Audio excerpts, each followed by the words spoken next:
Sir Tamil Nadu, బెంగాల్‌లో జరిగిన ఎన్నికల్లో ఓటింగ్ శాతం భారీగా పెరిగింది. దీంతో పార్టీల్లో టెన్షన్ వాతావరణం నెలకొంది. ఈ పెరిగిన ఓటింగ్ శాతం ప్రభావం అంచనాలను తారుమారు చేస్తాయా? ఎస్ అండి. ఇప్పుడు తమిళనాడులో 234 సీట్లకి, అసెంబ్లీ సీట్లకి ఎలక్షన్ జరగడం జరిగింది. ఇందులో ఇండిపెండెన్స్ తర్వాతనే అత్యధిక ఓటింగ్ శాతం 85.1% ఓటింగ్ నమోదవడం అనమాట. అంటే ఏంటి, సుమారు అక్కడున్న మొత్తం ఓటర్లలో 85% ఓటింగ్ వేయడం అంటే ఇండిపెండెన్స్ తర్వాత అత్యధికం అనమాట. అంటే ఏంటి అనేది ఇప్పుడు అన్ని పార్టీలు, ఇటు DMK Congress alliance, AIADMK BJP alliance, TVK party, అదేవిధంగా ఈ ఎంవీకే పార్టీ, ఇలా 4 పిల్లర్స్గా యుద్ధం అంటే ఎలక్షన్ యుద్ధమే జరుగుతుంది అక్కడ. ఇందులో ఎవరికి విన్ అనేది ఒక రకమైన భయం పట్టుకుంది. ముఖ్యంగా ఇటువైపు వెస్ట్ బెంగాల్కి సంబంధించి 2 ఫేజ్ ఎలక్షన్లో ఏప్రిల్ 23 జరిగిన ఫస్ట్ ఫేజ్లో 152 సీట్లకి ఎలక్షన్ జరగడం జరిగింది. ఇంకొక 148 సీట్లకి ఏప్రిల్ 29న ఎలక్షన్ జరగబోతుంది. ఇప్పటికే వెస్ట్ బెంగాల్లో ఇండిపెండెన్స్ తర్వాత అత్యధికంగా 93% మంది పోలింగ్లో పార్టిసిపేట్ చేయడం అనమాట. అంటే ఎంతటి విచిత్రం అంటే వెస్ట్ బెంగాల్లో ఇంత పర్సంటేజ్ ఎప్పుడూ రాలేదనమాట. ఇండిపెండెన్స్ తర్వాత ఎప్పుడూ కూడా ఇంత పర్సంటేజ్ రాలేదు. అలాంటిది ఇప్పుడు 93% మంది ఎలక్షన్స్కి ఓటు వేయడం అంటే మరి ఎవరికి అంటే ఎప్పుడూ కూడా ఏంటంటే ఎక్కువ ఓటింగ్ శాతం నమోదవుతే అది ఎవరికి ప్రాబ్లం అవుతుంది అంటే ఈ యొక్క అధికారంలో ఉన్న పార్టీకి వ్యతిరేకంగా ఉంటుంది. ఎందుకంటే అధికారంలో ఉన్న పార్టీ ఇక్కడ వెస్ట్ బెంగాల్లో 2011 నుంచి కూడా అధికారంలో ఉంది. 3 సార్లు ఇప్పుడు 4వ ఎలక్షన్ జరగబోతుంది. తర్వాత తమిళనాడులో కూడా ఇది 2వ ఎలక్షన్ ఇప్పుడు అధికార పార్టీకి. అంటే అధికారంలో ఉన్న పార్టీకి ఎప్పుడూ కూడా ఒక రకంగా వ్యతిరేక ఓటు అంటే ఎక్కువ ఓటు నమోదవడం. మరి ఎక్కువ మంది రావడం అంటే యాంటీ ఇన్కంబెన్సీ ఉంటుంది ఎప్పుడు అధికార పార్టీకి, వ్యతిరేక ఓటు. ఈ వ్యతిరేక ఓటు మాత్రం ఇటు స్టాలిన్కి ఇటు దీదీకి పడితే మాత్రం ఆ పార్టీలకి చాలా పెద్ద ప్రమాదం అని చెప్పొచ్చు. కానీ ఇక్కడ ఇంకోటి చూసుకోవాలి. ఈ ఓటింగ్ శాతం పెరగడానికి అతిపెద్ద కారణంగా మనకు కనిపించేది ఏంటంటే ఈ ఇంటెన్సివ్ రివిజన్ అనేది ఒకటి చేసింది ఎలక్షన్ కమిషను. దీనివల్ల ఇక్కడ 10 అంటే ఆల్మోస్ట్ 90 లక్షల మంది ఓటర్లు తగ్గిపోయారన్నమాట. అంటే డెత్ అయిన వాళ్ళు, చనిపోయిన వాళ్ళు, కనిపించకుండా అన్నోన్ పర్సన్స్, ఈ డిస్క్రిపెన్సీ ఉన్న ఓట్లన్నీ తీసేసింది.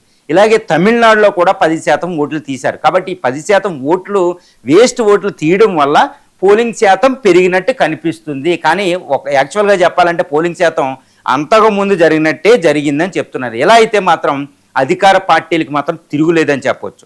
ఇక మూడోది ఏంటంటే ఇప్పుడు ప్రస్తుతం చూస్తే ఇప్పుడు వెస్ట్ బెంగాల్ ఈ ఓటింగ్ పర్సెంటేజ్ చూసిన తర్వాత నరేంద్ర మోడీ గారు అయితే స్వీట్లే పంచిపెట్టి ఇక నాదే విజయం, తిరుగులేదు, బీజేపీదే విన్నం, దీదీ ఇంటికి వెళ్ళిపోతున్నారని చెప్తున్నారన్నమాట. కానీ అక్కడ అలాంటి పరిస్థితి అయితే లేదు. ఎందుకంటే బీజేపీ అజెండా చూస్తే ఇన్ఫిల్ట్రేషన్, బంగ్లాదేశ్ నుంచి ముస్లిమ్స్ వీళ్ళు ఇండియా బోర్డర్లోకి వచ్చారు, ఇది దీదీ తప్పే, మమతా తప్పే అని చెప్తున్నారు. అదంత బలంగా లేదు. కానీ దీదీ ఏంటంటే ఆవిడ మాట్లాడేది డెవలప్మెంట్ అజెండాతో మాట్లాడుతుంది కాబట్టి ఆవిడకి ఎక్కువ అవకాశం ఉంది అని తెలుస్తుంది. ఇంకా బీజేపీ ఏంటంటే అక్కడ బీజేపీ సిపిఐఎంని రిప్లేస్ చేసింది, కానీ సిపిఐఎం లాంటి పార్టీలని పూర్తిగా అక్కడ కర్షకులు, కార్మికులు ఎక్కువ మంది ఉంటారు వెస్ట్ బెంగాల్లో, ముఖ్యంగా రైతులు. వీళ్ళందరిలోకి చొచ్చుకు వెళ్ళలేకపోయింది అర్బన్ ఏరియాస్ మినహాయిస్తే. కాబట్టి దీదీకే అవకాశాలు ఉన్నాయని తెలుస్తుంది. తర్వాత బంగ్లాదేశ్ సంక్షోభం సంబంధించినప్పుడు సెక్యులర్ ఓటింగ్. ఇప్పుడు ఏంటంటే వెస్ట్ బెంగాల్ మిగిలిన నార్థన్ ఉత్తరప్రదేశ్, హిమాచల్ ప్రదేశ్, బీహార్లతో పోలిస్తే అక్కడ హిందుత్వ అజెండా అంత ఈజీగా వెళ్ళదు. ఎందుకంటే వెస్ట్ బెంగాల్ అనేది ఒక ఫిలసాఫర్స్ ల్యాండ్. అంటే వివేకానంద, రవీంద్రనాథ్ ఠాగూర్ లాంటి గొప్ప గొప్ప తత్వవేత్తలు పుట్టిన నేల అండి అది. ఒక రకంగా స్వతంత్రోద్యమాన్ని ముందు నడిపించిందే వందే మాతర ఉద్యమం లాంటి వాటితో మొత్తం వెస్ట్ బెంగాల్ అనమాట.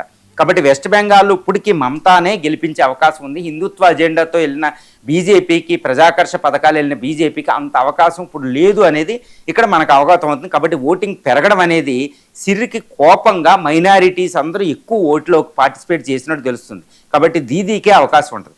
ఇక తమిళనాడుకు వస్తే సిరి ఓట్లు తొలగింపడం వల్ల ఇది పెరిగినట్టుంది. కానీ ఇక్కడ ఈ యొక్క డిఎంకేకు ఉన్న వ్యతిరేక ఓటుని టీవీకే విజయ్ తీల్చేశాడు అని తెలుస్తుంది. అలా అయితే డిఎంకే తిరుగులేని మెజార్టీ వచ్చేస్తుంది అనమాట.